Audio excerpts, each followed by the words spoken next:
In 1972, the Environmental Protection Agency began classifying private water collection methods that had served American families for generations as public health violations.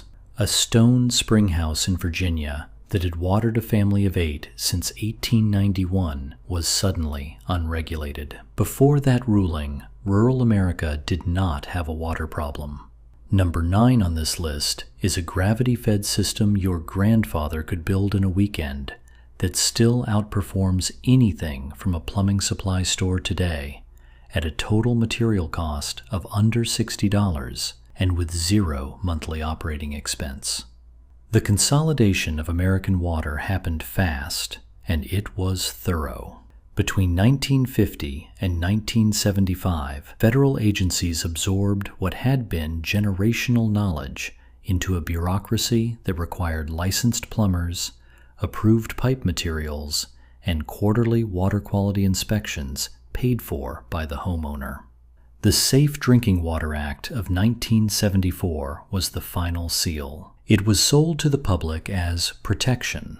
It also made every private water solution your grandmother relied on suddenly non-compliant, often retroactively.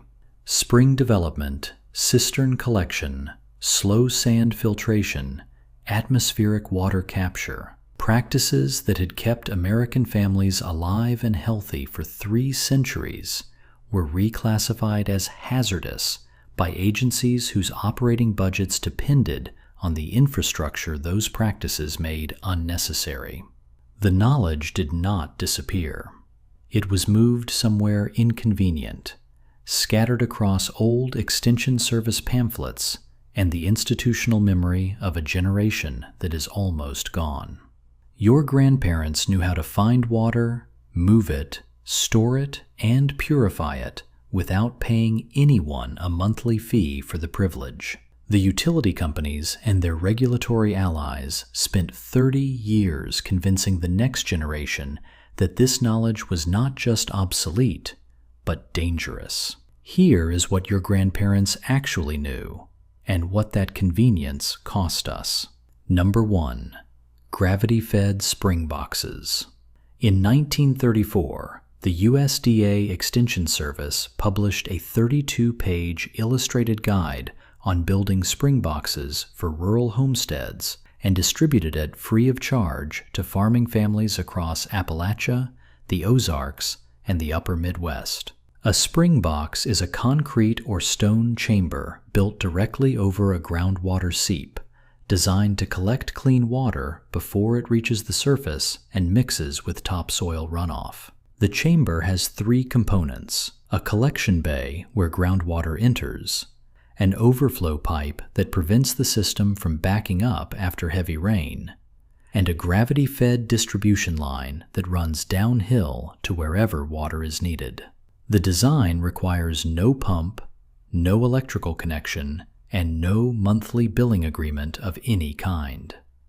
If the spring is located above the house, as is often the case in hilly terrain, the elevation difference alone generates enough pressure to supply a kitchen sink, a livestock trough, and a garden irrigation line simultaneously. The technique relies on natural geology for filtration. Groundwater passes through layers of sand, gravel, and clay over the course of decades before emerging as a spring. That natural filtration process reliably removes turbidity, most biological pathogens, and many dissolved minerals. The water coming from a properly developed spring box frequently tests cleaner than municipal tap water that has traveled 15 miles through aging iron infrastructure and been treated with chlorine and fluoride to mask the damage done en route. The USDA stopped publishing the spring box guide in 1978. The year before, the EPA had reclassified private spring development as a potential groundwater contamination risk in states that had recently issued municipal bonds to fund regional treatment plant construction. A spring box generates no revenue for a water bond. That is exactly why nobody builds them anymore. Number 2. Rainwater cisterns. Your grandmother's kitchen in rural Tennessee may have had a cast iron faucet fed by a brick cistern rather than a municipal supply line.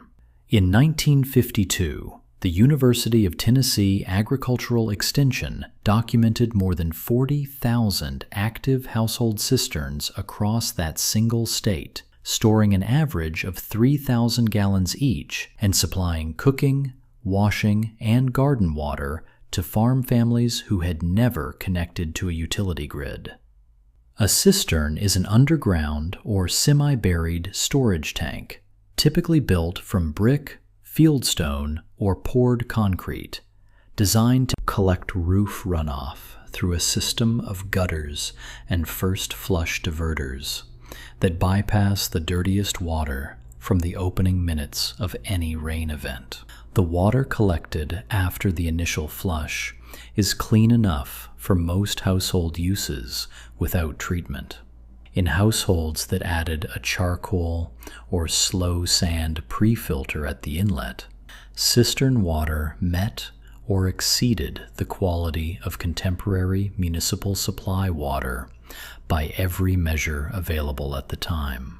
Cisterns were standard equipment in farmhouses from Maine to East Texas until the mid-1960s. Then, the Safe Drinking Water Act created direct legal liability for any unregistered private water supply. The testing and certification cost required to bring a household cistern into compliance, averaged across the rural counties where cisterns were most common, exceeded 3 months of household income for most farm families.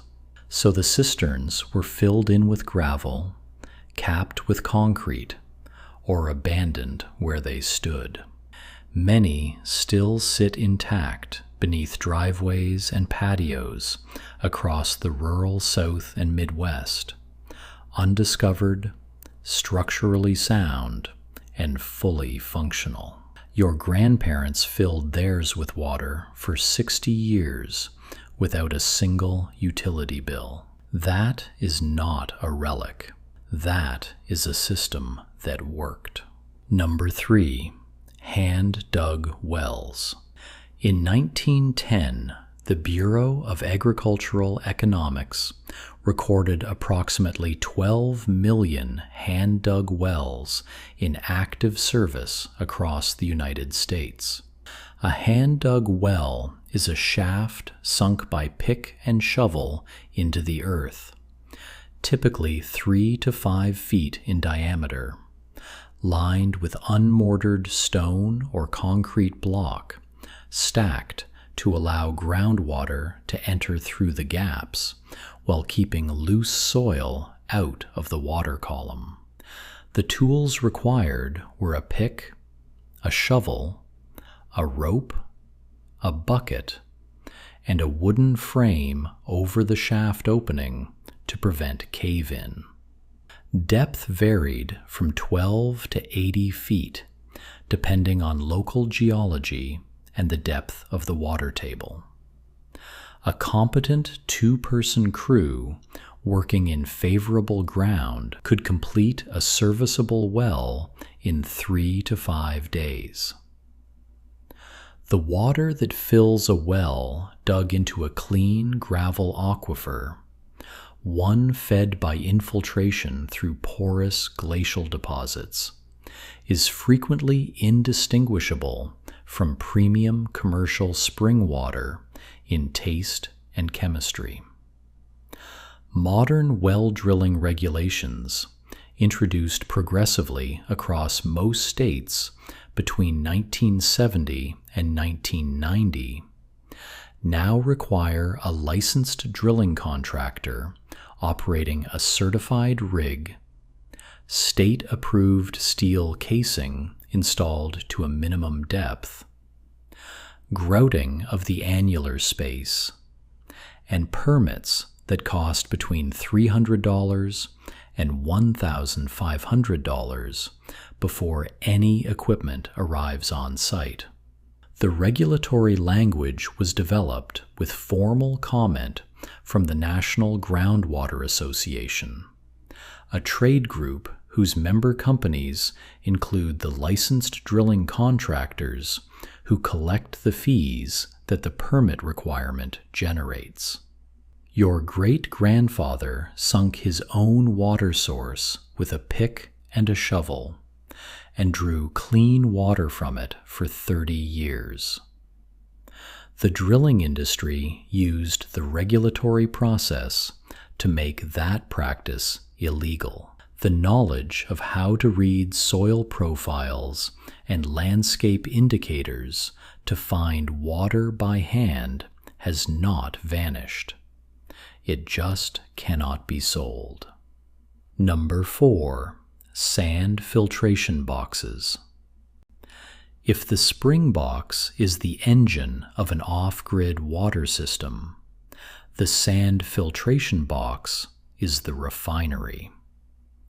A slow sand filter is a layered container, typically a wooden box or a poured concrete basin, roughly 2 feet wide and 3 feet deep, filled with successive layers of washed pea gravel at the bottom, coarse silica sand in the middle, fine silica sand above that, and crushed hardwood charcoal packed into the top 6 inches.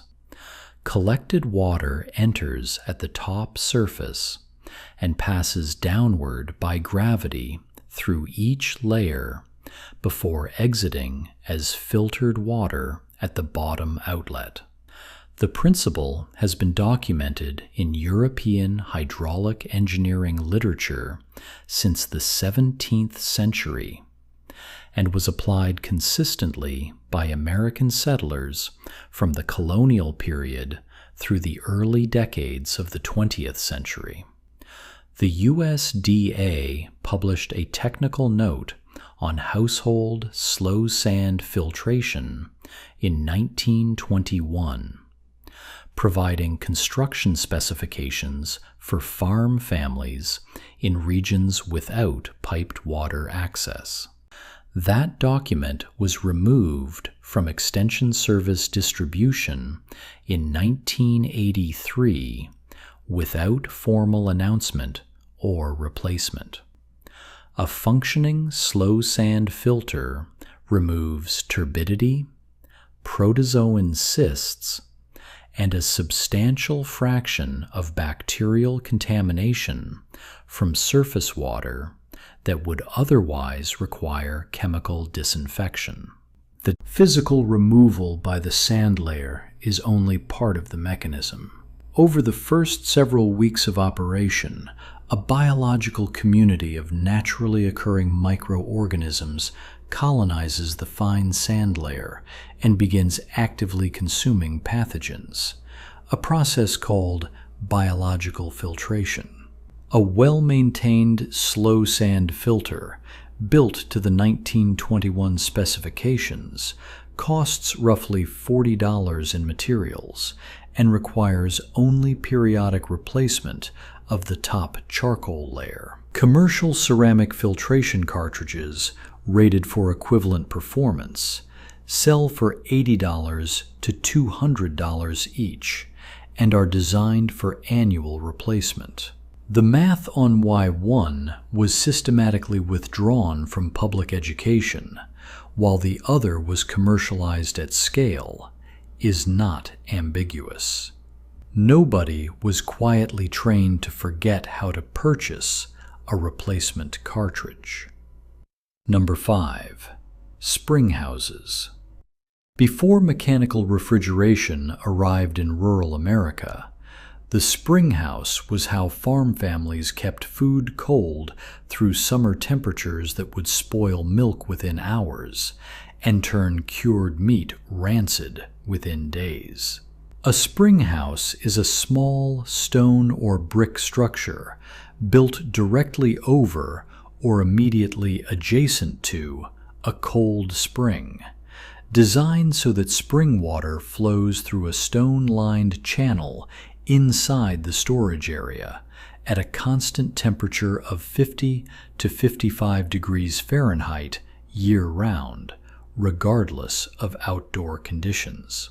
That temperature range is cold enough to keep cream fresh for 3 days, butter firm through a mid-July afternoon, eggs viable for 2 weeks, and cured pork safe through a Tennessee August. In Appalachia, springhouses were so common that their fieldstone foundations still appear in overgrown hollows and grown-over fields across West Virginia, eastern Kentucky, and western North Carolina, the mortared corners half buried in leaf litter and brush, and largely ignored by anyone who did not grow up knowing what they were. Rural electrification programs reached the last major concentrations of Appalachian farmland in 1964. Within a decade, the electric refrigerator had become not just the practical food storage solution, but the socially expected one, and the springhouse was reclassified from essential infrastructure into quaint historical artifact. Refrigerators require electricity, which requires a monthly bill, which requires a grid connection agreement with a utility company that now controls a survival function your family used to control themselves.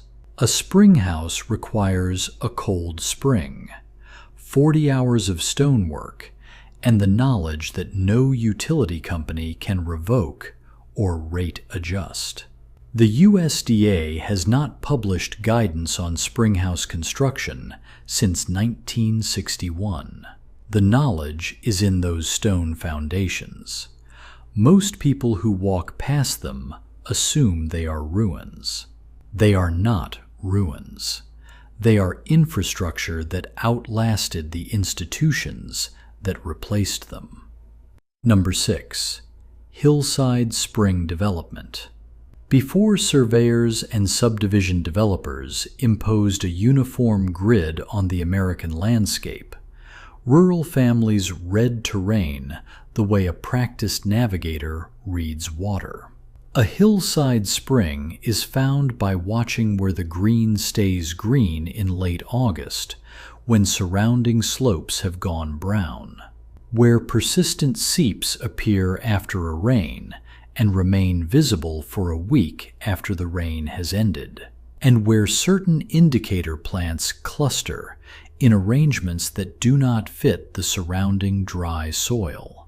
Black willow, cattail, skunk cabbage, and jewelweed are water indicators your grandfather used to identify subsurface water movement across a slope without a driller's report or a county water table map. Once a seep is identified, a hillside spring is developed by cutting a shallow, horizontal trench across the slope above the seep zone, laying perforated ceramic or clay pipe along the water-bearing stratum at the trench bottom, and capping the trench with compacted clay to force lateral groundwater flow into the pipe rather than allowing it to disperse downhill. The collected water moves by gravity through the pipe to a spring box or cistern at the base of the slope. This is called horizontal drain development, and it appeared consistently in American agricultural extension literature from 1880 through 1955. The USDA Farmers Bulletin number 1227, published in 1921, devoted 12 pages to the technique across different soil types and slope gradients. That bulletin is digitized and technically accessible today, but is no longer referenced, distributed, or taught in any agricultural college or extension program operating in the country. The knowledge to develop your own water supply from a hillside seep requires no special equipment and no licensed professional. It is not classified. It is just inconvenient for the people who charge you by the cubic foot. If this video is helping you think about water independence differently, a quick like helps the channel keep making this kind of content. Completely up to you. Just wanted to mention it. Number 7. Dew collection systems. In the American Southwest and along the arid Pacific coast, your grandparents and the generations before them captured atmospheric moisture in places where no spring, no well, and no reliable rainfall could supply a homestead. Dew collection works on a physical principle that requires no specialist knowledge. Surfaces that lose heat faster than the surrounding air temperature after sunset cause water vapor in the air above them to condense and collect as liquid droplets once the surface temperature drops below the dew point. Wool fabric, rough volcanic stone, and corrugated metal sheeting all function as passive condensation surfaces when oriented and positioned to maximize cooling after dark. Collected water runs by gravity into a sealed storage vessel placed below the collection surface.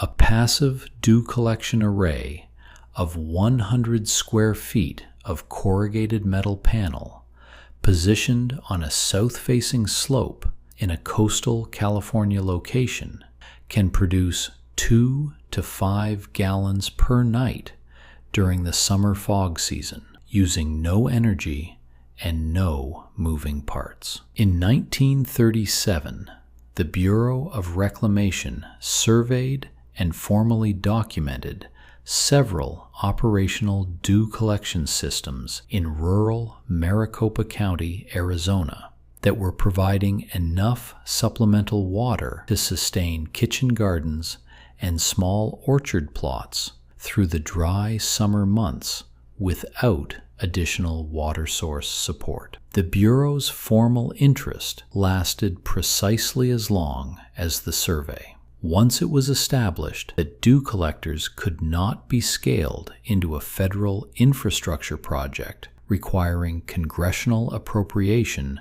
and ongoing management fees, the documentation was filed and never acted upon. No water agency in American history has funded sustained research into water sources that do not require central management.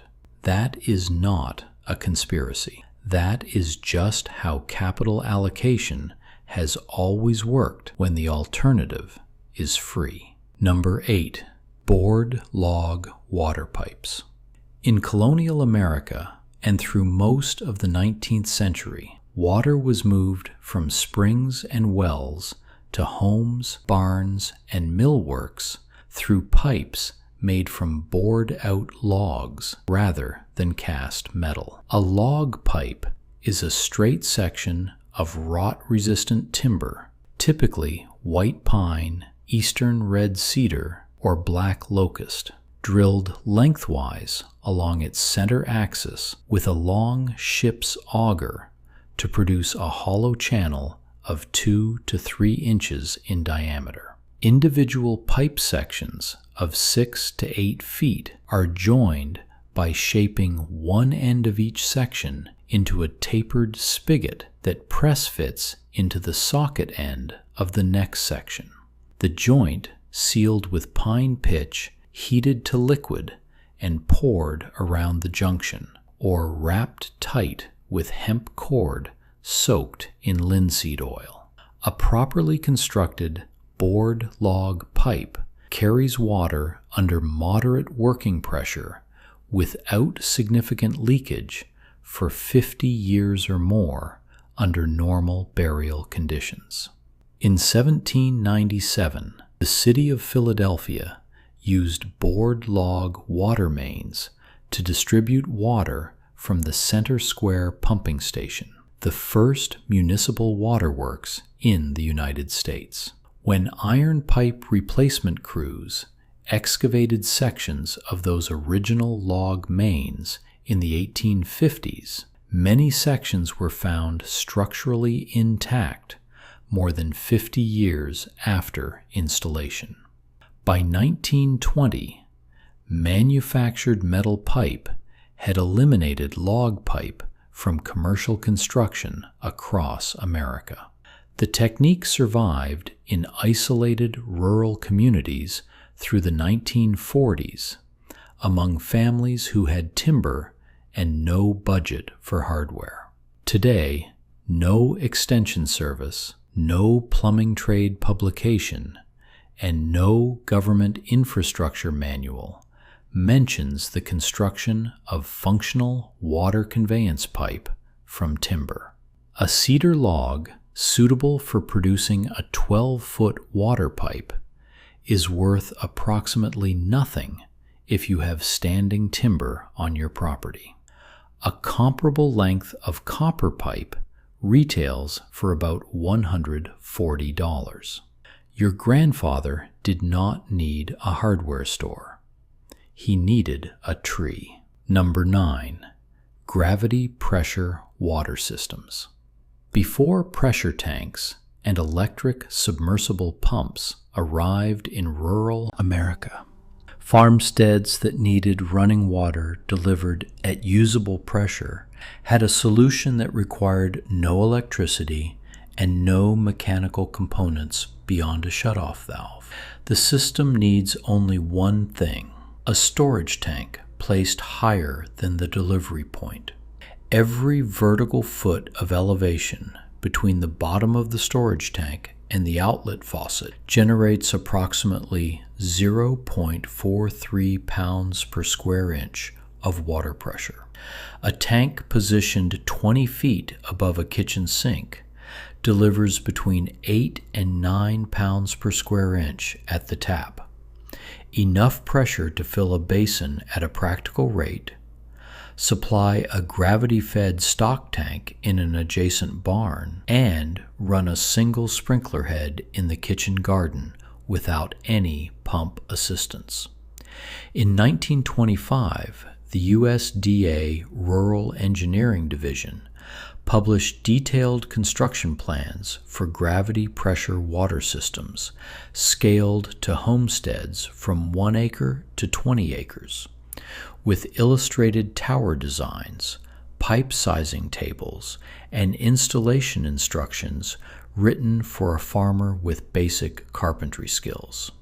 The materials specified were available at any hardware store of the era: galvanized pipe and fittings, a cast iron shutoff valve, and a tower framed from milled lumber. A family with 1 week of combined labor and $60 in materials could have running water delivered under functional pressure to multiple points on their property without an electric bill, a utility easement negotiation, or a licensed plumber on site. The plans were discontinued from extension service circulation in 1968. That year, the Rural Electrification Administration formally reoriented its mission from expanding rural grid access to increasing rural grid consumption, measuring program success by kilowatt hours sold rather than households served. Nobody banned the tank on the tower. They simply stopped telling anyone it was there. Number 10. Tiled drainage and recapture systems. The clay tile drain lines that American farmers installed throughout the 19th century to drain chronically wet fields could also be operated in exact reverse, collecting and redirecting subsurface water flows toward home and livestock use rather than dispersing them into lower drainage channels. A water capture tile system involves laying perforated clay tile pipe at the upper boundary of a water-bearing soil layer on a hillside, intercepting the lateral flow of groundwater that would otherwise move downhill and disperse, and directing it through an enclosed gravity line to a cistern or storage tank at the base of the slope. In 1901, the Iowa State Agricultural Experiment Station published a study documenting 400 farm operations across 6 eastern Iowa counties that used tile drain capture systems as their primary water source during summer dry months, when surface water was insufficient to meet household and livestock needs. The combined storage capacity represented by those 400 installations exceeded 5 million gallons, maintained without mechanical pumps or purchased energy of any kind. Subsurface tile drainage has never disappeared from American agriculture. Iowa alone maintains more than 100,000 miles of active subsurface tile in production fields today. But the capture application of that same infrastructure, using the tile to collect water for use rather than to expel it from fields, does not appear in any agricultural publication issued after 1950. The same companies that manufacture agricultural tile today are selling the same product their predecessors sold in 1900. They simply no longer acknowledge that it can be used to collect water rather than remove it. That specific application was quietly retired from the curriculum, while the product itself was not. Number 11. Windmill-driven water pumps.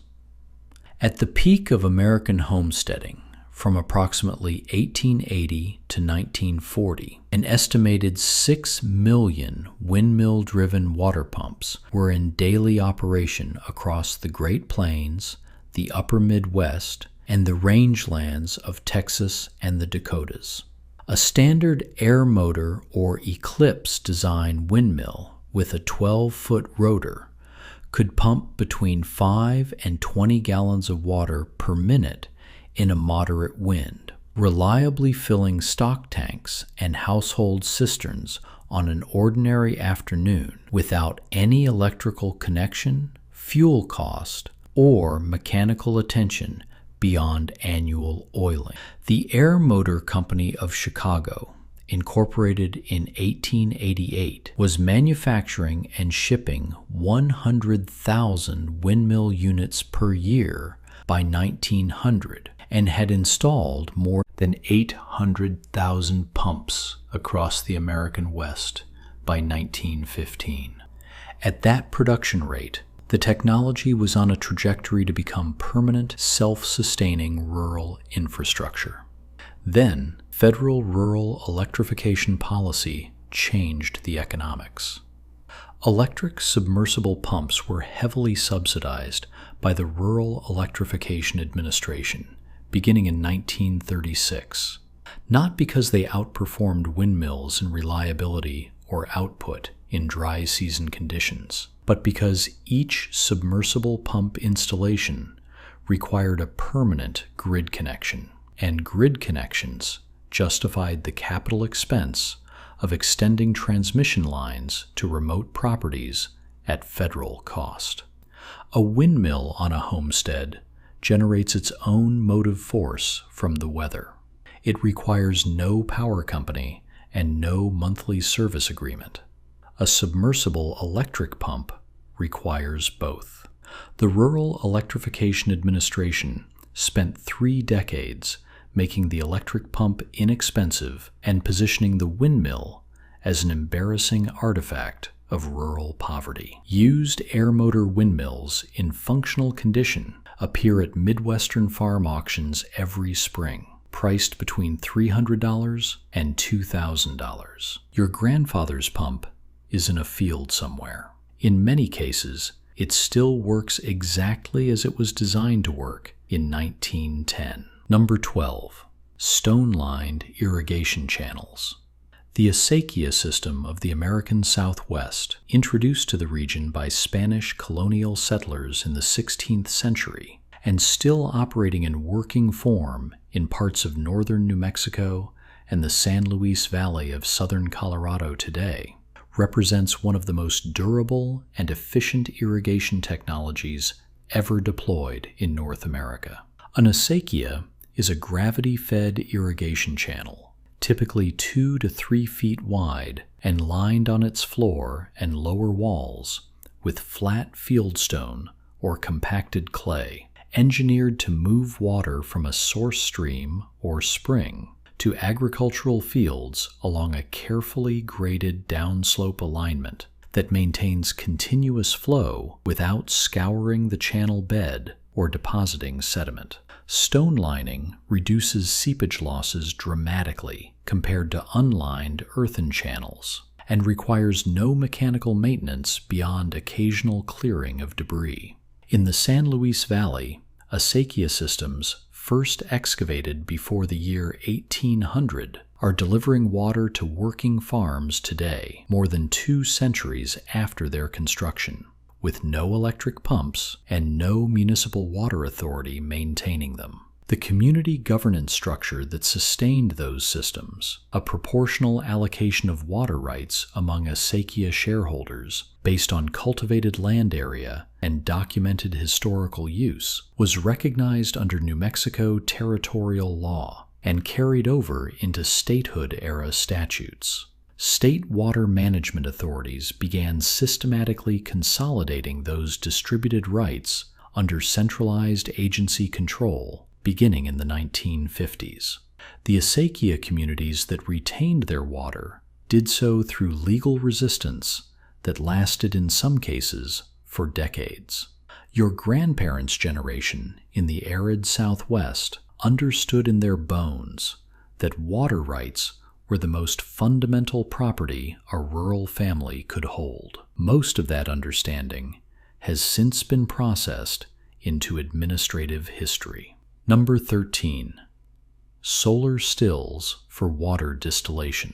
In Pacific Island communities across the American West during the Depression years, and in rural areas with strong direct sunlight and limited access to clean water sources, the solar still functioned as a practical household tool for producing potable water from contaminated, brackish, or salt-affected sources without chemicals, filters, or purchased energy. A basic solar still is a shallow collection basin, usually a pit dug in dry ground and lined with dark plastic sheeting or painted sheet metal to maximize solar heat absorption. Covered by a transparent glass or clear plastic sheet that is angled so its lowest central point sits directly above a collection cup. Sunlight passes through the transparent cover and strikes the dark basin liner, heating the water or moist soil in the basin and causing evaporation. Water molecules rise as vapor and condense on the underside of the cooler, transparent cover. The condensed water runs by gravity to the lowest point of the cover and drips into the collection cup below. Because only water molecules evaporate during the process, dissolved minerals, biological contaminants, heavy metals, and most chemical pollutants remain in the basin. 1942. The United States military issued standardized solar still construction kits to personnel deployed in Pacific and North African combat theaters as emergency survival equipment, along with instructions for improvising a functional still from materials available in the field. After the war ended, the technology received no federal commercial development funding and no domestic promotion from any civilian agency. A household solar still, designed into a south-facing garden slope in a high sunlight region, can produce between 1 and 3 gallons of distilled water per day using no electricity, no commercial filter media, and no chemical inputs. Total construction cost is under $30. The reason this technology appears in no municipal water planning document in the country is simple. It cannot be metered. It cannot be billed. It generates no revenue for anyone with a seat at the table where water policy is written. There is an official explanation for why these systems were discontinued. It involves standardization, liability management, and the genuine public health challenges that arise when population density makes individual water solutions impractical. Some of that explanation is accurate. But there is a second reason that does not appear in any official account, and it is the reason worth understanding. Every system on this list removes a household from a billing relationship. Spring boxes do not charge by the gallon. Cisterns do not generate quarterly statements. Gravity tanks on wooden towers do not require utility connection agreements or service contracts. Sand filtration boxes do not come with a replacement parts subscription. The generation that built and maintained these systems understood something the last 60 years of water policy have worked methodically to make the next generation forget. Water is not a product. It is a condition of the land beneath your property, and the land still carries that condition whether or not you are currently paying a utility company to access it for you. The knowledge required to access that water directly is not classified, not destroyed, and not technically obsolete. It is just inconveniently located in extension service pamphlets from the 1920s and in the memories of people now in their 80s who still remember what a spring box sounded like filling in April. Pick one system this week, just one. The gravity pressure tank is the fastest to understand and the most straightforward to test at a small scale without significant investment. Start with a 50-gallon barrel mounted on a simple platform above a garden bed and see what 12 feet of elevation does to your delivery pressure before you commit to anything larger. Tell me in the comments which system surprised you most, or which one your family used before the grid arrived. Your grandparents learned this from their grandparents, who learned it from theirs. The chain broke somewhere in the last 50 years, engineered out of existence by agencies and industries that needed the billing relationship more than your family needed the independence. The chain does not have to stay broken.